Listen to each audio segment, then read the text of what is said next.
Legally in Love, written and narrated by C. Taylor, edited to meet YouTube guidelines. To purchase the unedited book, please click the link in the description. Chapter 7A. He felt her move. Hadn't realized he'd dozed off.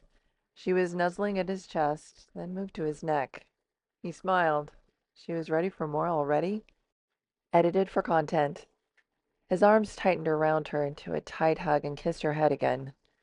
She turned her head and whispered in his ear, "Did I wake you?" Another edit for content. Sometime later, from Emma's perspective, she woke up shaking. It was dark. She was cold. She tried to move, but her legs were pinned by him. A ridiculously happy smile crossed her face. He was with her. They were in his bed. His body was next to her. How was this real? She turned and watched him while he slept, resisting the urge to brush the hair away from his face, not wanting to disturb him.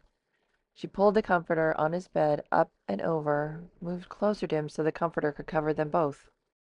He took a deep breath and flexed his hand at her stomach, turning her slightly and pulling her until her back was tight against his chest. Stunned for a moment at the intimate contact, she realized this was perfect. She was able to easily cover them both from this position.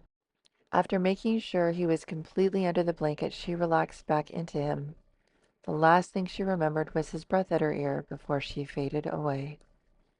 From John's perspective, John felt something soft at the side of his face, smelled something intoxicating, lightly floral, damp, and something else he would never be able to describe, but could tighten his whole body with one whiff.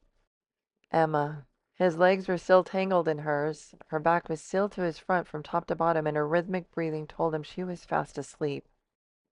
It was still dark, and already his hunger for her started to stir again. Her first time, and already 2 rounds in, she'd been all in for everything. What was it she said? His head was pretty fuzzy at the time, but he vaguely remembered Tantra, massage, and trying all the Kama Sutra. That could take a lifetime to explore. At least he hoped it would. Edited for content. From Emma's perspective, she woke up. The light was coming in from the window, from the look of it, early morning. She took a deep breath, trying to process the last 24 hours. She had gone to a Renaissance fair, had the perfect fantasy wedding that turned out to be real, tried to run away from it only to be pulled into the force field that was John. After that, it was all haze, extreme pleasure, some pain, and rolling uncontrolled passion. All covering up her hysteria that she would disappoint him, or worse, add to his burdens. She was used to being a ghost walking, stepping in to help when she could, without them knowing if possible, careful to make it easy on everyone she loved if she suddenly disappeared. Just trying to do something good before she had to go. In one short 24-hour period, this amazing man had ruined all her plans. How could she possibly be content leaving all this? Leaving him? She squeezed his arm gently against her sad thoughts. She felt him stir. Edited for content. "Emma, I'm so sorry. I didn't realize what I was doing." She heard John's groggy voice from behind her. "What? I just woke up like this. Are you okay?" Edited for content. "I thought you. Whoa, did I just take advantage of you?" He chuckled, but his hands flexed at her hips. "In that case," edited for content. "I need you to give me a safe word," he ground out through gritted teeth. Edited for content. Like in beep. Well, others too, but that's the first that popped in my head. Sweet heaven, she was going to be the death of him. What about this? Didn't she know? "Yes, if I hurt you or try something you're not comfortable with, it needs to be short or I may miss it." Edited for content. "Mickey," she said. "What, like the mouse?" "No, like being slipped a Mickey. I thought it would fit the situation." He knew she was remembering the night, the one college party she dared to go to, the only party to his knowledge she ever tried. She'd been careful, kept track of her drink, which wasn't even alcohol, and still been gotten. She tried to call her brother's phone, but he was on vacation with Auntie and left his phone with John, so he'd gotten the call. "Christian, I need your help." The rushed plea sounded on the phone. He knew instantly it was Emma, and the sickening feeling in his stomach nearly doubled him over. "Emma, this is John. He left me his phone. What's wrong?" "I'm in trouble at a stupid college party. Will you come get me, please?" She was already starting to slur her words. He had to move fast. Keep your phone. Christian has a tracker on it from his phone. He checked it. She was close. Stay in public places. I'll be there as soon as I can, he said as he grabbed his keys and headed for the door. The drive was the longest in his life. He half hoped a cop would try and pull him over so he could have them arrest the puke that did this to her. Hopefully they had billy clubs. Lots of them. He checked his phone again. He was getting close. He pulled up near a house, random young and stupid kid staggering in the front lawn. And her. Screeching his brakes, he jumped out of the car. If anyone so much as touched her, he would have bloodied them. He caught her just as she was collapsing, lifted her up, and took her directly to the emergency room after alerting her doctor. Her doctor met them there, and after a rough few hours, he was finally told it hadn't affected any of her conditions. She was going to be okay. She was still groggy when she made the police report, even though she was told they wouldn't be able to do much. Christian had told him to take her to his apartment to recover. It was the first time she'd been at his place. He remembered not wanting it to be the last. Then, poof, she disappeared. His then girlfriend stopped by for breakfast. She was some leggy socialite, if he remembered correctly, who had cornered him in his favorite coffee shop. He'd known she was just after a bit of rough before she settled for whatever cream puff the family approved. He'd seen the look a million times at both college and university, but since he was working long hours at the law office, quick time with her had fit his needs. He'd just woken up from the couch when she barged in like the place was hers, making him instantly regret giving her a key. He never made that mistake again. Emma had rushed out of his room, clearly alerted by the sudden noise, wearing one of his shirts that was so big it covered the shorts he knew she was wearing.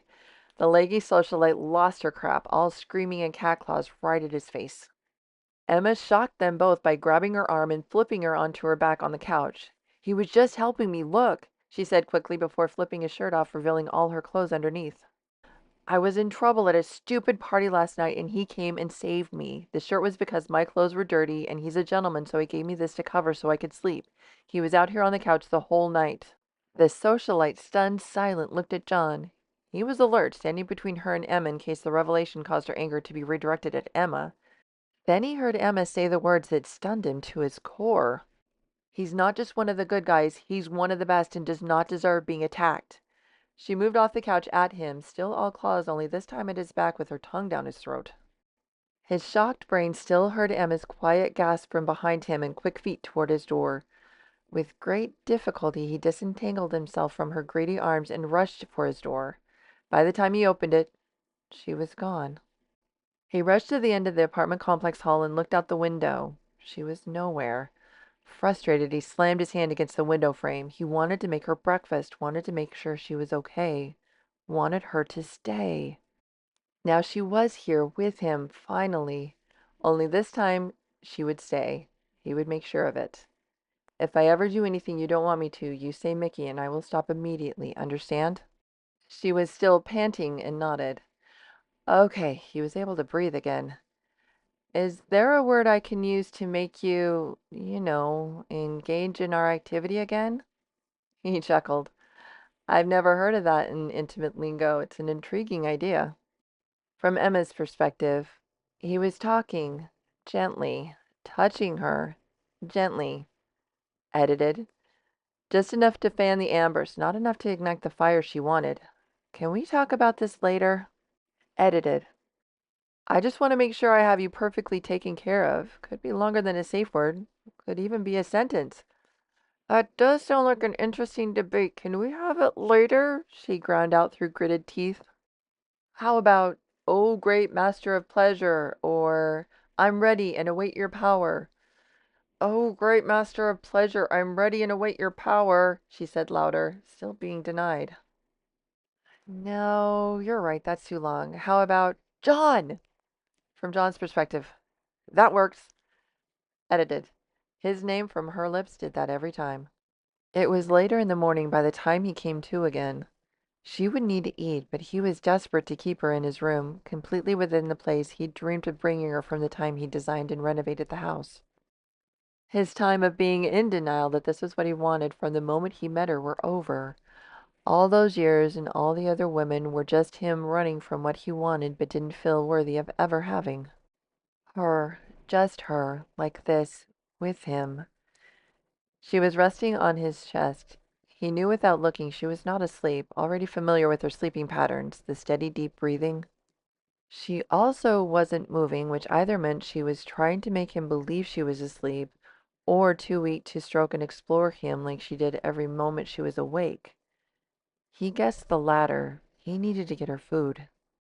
"Promise me you'll stay right here," he said softly into her hair. She stiffened and pushed up to look at him. He felt the slight tremors in her hand as she did so. "What do you mean?" "I'm going to get us something to eat. Promise you'll stay right here." She shook her head. "No, I can come and help. Besides, food stays in the kitchen. Your rule," she countered, as he expected. "Special occasion, remember? Promise me, right here," he repeated. Her mouth started to move with her second rebuttal. Edited. "Promise me," he repeated. She slowly nodded her head in agreement. He guided her lips to his in a lingering kiss before he slipped out of bed and headed downstairs.